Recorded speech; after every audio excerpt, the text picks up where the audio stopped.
April the 12th, Joshua 5:1 through 7:15. When the nations west of the Jordan River, the Amorites and Canaanites who lived along the Mediterranean coast, heard that the Lord had dried up the Jordan River so the people of Israel could cross, their courage melted away completely, and they were paralyzed with fear. The Lord then told Joshua to set aside a day to circumcise the entire male population of Israel. It was the second time in Israel's history that this was done. The Lord instructed them to manufacture flint knives for this purpose. The place where the circumcision rite took place was named the Hill of the Foreskins. The reason for this second circumcision ceremony was that, although when Israel left Egypt all of the men who had been old enough to bear arms had been circumcised, that entire generation had died during the years in the wilderness, and none of the boys born since that time had been circumcised. For the nation of Israel had traveled back and forth across the wilderness for 40 years, until all the men who had been old enough to bear arms when they left Egypt were dead. They had not obeyed the Lord, and he vowed that he wouldn't let them enter the land he had promised to Israel, a land that flowed with milk and honey. So now Joshua circumcised their children, the men who had grown up to take their fathers' places. And the Lord said to Joshua, "Today I have ended your shame of not being circumcised." So the place where this was done was called Gilgal, meaning to end, and is still called that today. After the ceremony, the entire nation rested in camp until the raw flesh of their wounds had been healed. While they camped at Gilgal on the plains of Jericho, they celebrated the Passover during the evening of the 14th day of the month. The next day they began to eat from the gardens and grain fields which they invaded, and they made unleavened bread. The following day, no manna fell, and it was never seen again. So from that time on, they lived on the crops of Canaan. As Joshua was sizing up the city of Jericho, a man appeared nearby with a drawn sword. Joshua strode over to him and demanded, "Are you friend or foe?" "I am the commander-in-chief of the Lord's army," he replied. Joshua fell to the ground before him and worshipped him and said, "Give me your commands." "Take off your shoes, for this is holy ground," the commander told him. And Joshua did.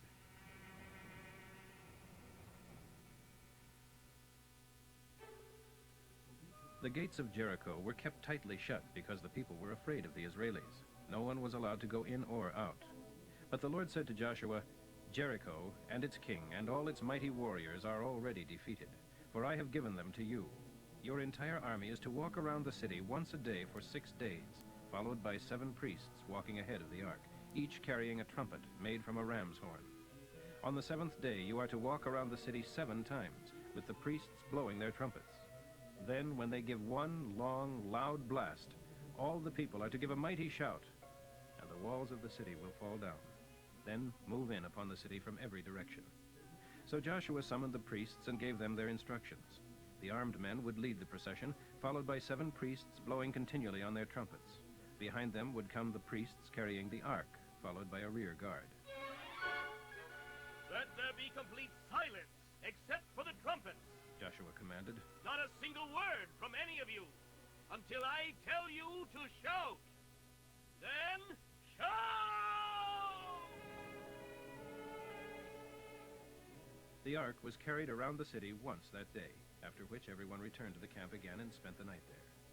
At dawn the next morning, they went around again and returned again to the camp. They followed this pattern for 6 days. At dawn of the 7th day, they started out again, but this time they went around the city not once, but 7 times. The 7th time, as the priests blew a long, loud trumpet blast, Joshua yelled to the people, Shout! The Lord has given us the city!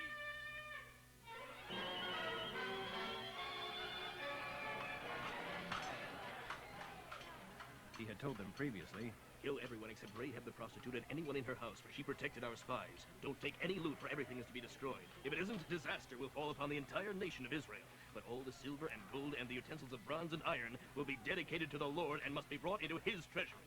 So when the people heard the trumpet blast, they shouted as loud as they could, and suddenly the walls of Jericho crumbled and fell before them, and the people of Israel poured into the city from every side and captured it.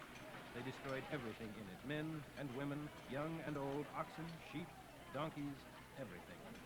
Then Joshua said to the 2 spies, Keep your promise. Go and rescue the prostitute and everyone with her. The young men found her and rescued her along with her father, mother, brothers, and other relatives who were with her. Arrangements were made for them to live outside the camp of Israel. Then the Israelis burned the city and everything in it, except that the silver and gold and the bronze and iron utensils were kept for the Lord's treasury. Thus Joshua saved Rahab the prostitute and her relatives who were with her in the house. And they still live among the Israelites because she hid the spies sent to Jericho by Joshua. Then Joshua declared a terrible curse upon anyone who might rebuild Jericho, warning that when the foundation was laid, the builder's oldest son would die, and when the gates were set up, his youngest son would die. So the Lord was with Joshua, and his name became famous everywhere. But there was sin among the Israelis. God's command to destroy everything except that which was reserved for the Lord's treasury was disobeyed. For Achan, the son of Carmi, grandson of Zabdi, and great-grandson of Zerah, of the tribe of Judah, took some loot for himself, and the Lord was very angry with the entire nation of Israel because of this. Soon after Jericho's defeat, Joshua sent some of his men to spy on the city of Ai, east of Bethel. Upon their return, they told Joshua, "It's a small city and won't take more than 2,000 or 3,000 of us to destroy it.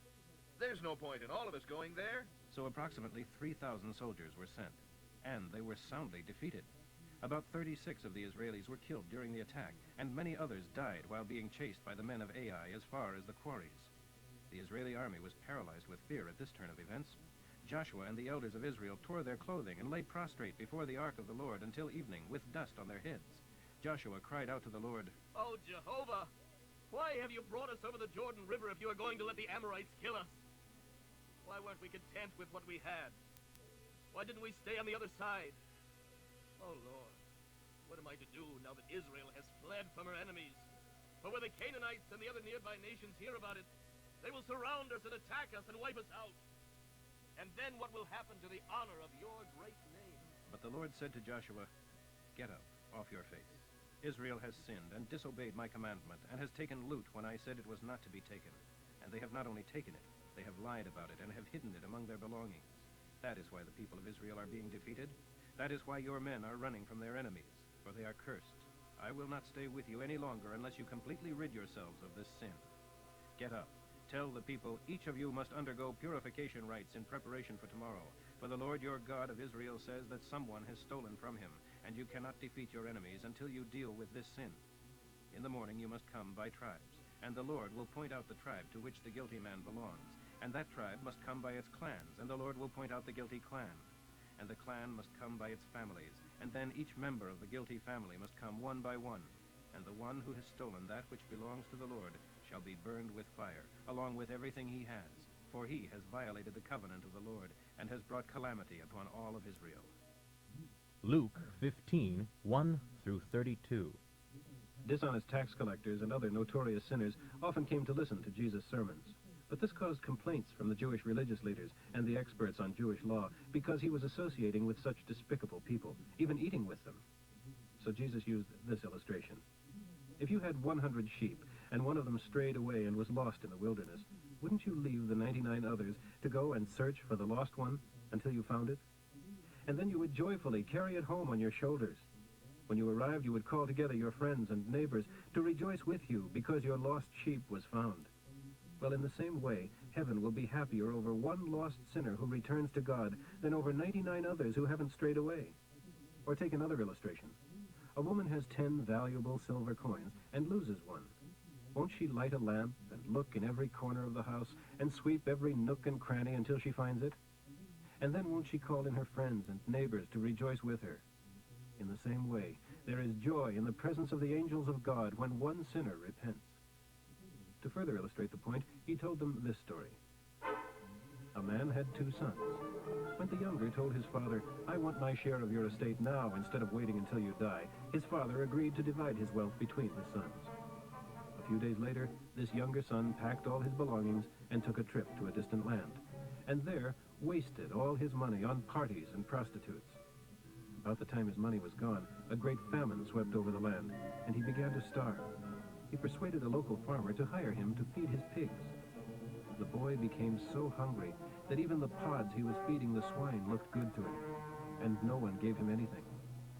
When he finally came to his senses, he said to himself, "At home, even the hired men have food enough and to spare, and here I am dying of hunger. I will go home to my father and say, 'Father, I have sinned against both heaven and you, and am no longer worthy of being called your son. Please take me on as a hired man.'" So he returned home to his father. And while he was still a long distance away, his father saw him coming, and was filled with loving pity, and ran and embraced him and kissed him. His son said to him, "Father, I have sinned against heaven and you, and am not worthy of being called your son." But his father said to the slaves, "Quick, bring the finest robe in the house and put it on him, and a jeweled ring for his finger, and shoes, and kill the calf we have in the fattening pen. We must celebrate with a feast, for this son of mine was dead and is returned to life. He was lost and is found." So the party began. Meanwhile, the older son was in the fields working. When he returned home, he heard dance music coming from the house, and he asked one of the servants what was going on. "Your brother is back," he was told, "and your father has killed the calf we were fattening and has prepared a great feast to celebrate his coming home again unharmed." The older brother was angry and wouldn't go in. His father came out and begged him, but he replied, "All these years I've worked hard for you, and never once refused to do a single thing you told me to. And in all that time you never gave me even one young goat for a feast with my friends. Yet when this son of yours comes back after spending your money on prostitutes, you celebrate by killing the finest calf we have on the place." "Look, dear son," his father said to him, "you and I are very close, and everything I have is yours. But it is right to celebrate, for he is your brother, and he was dead and has come back to life. He was lost and is found." Psalm 81, 1 through 16.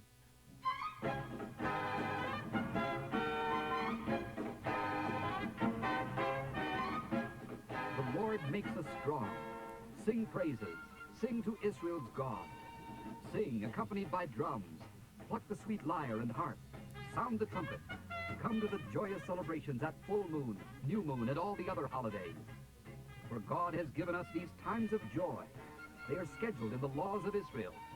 He gave them as reminders of his war against Egypt, where we were slaves on foreign soil.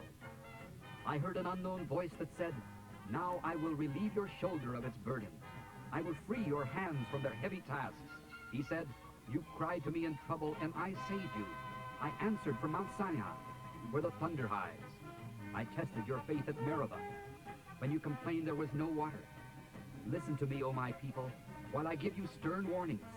O Israel, if you will only listen, you must never worship any other god, nor ever have an idol in your home. For it was I, Jehovah, your God, who brought you out of the land of Egypt. Only test me. Open your mouth wide and see if I won't fill it. You will receive every blessing you can use. But no, my people won't listen. Israel doesn't want me around. So I am letting them go their blind and stubborn way, living according to their own desires. But oh, that my people would listen to me. Oh, that Israel would follow me, walking in my paths. How quickly then I would subdue her enemies. How soon my hands would be upon her foes. Those who hate the Lord would cringe before him. Their desolation would last forever. But he would feed you with the choicest foods. He would satisfy you with honey for the taking.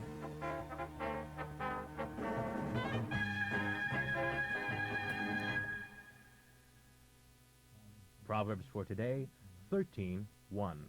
A wise youth accepts his father's rebuke. A young mocker doesn't.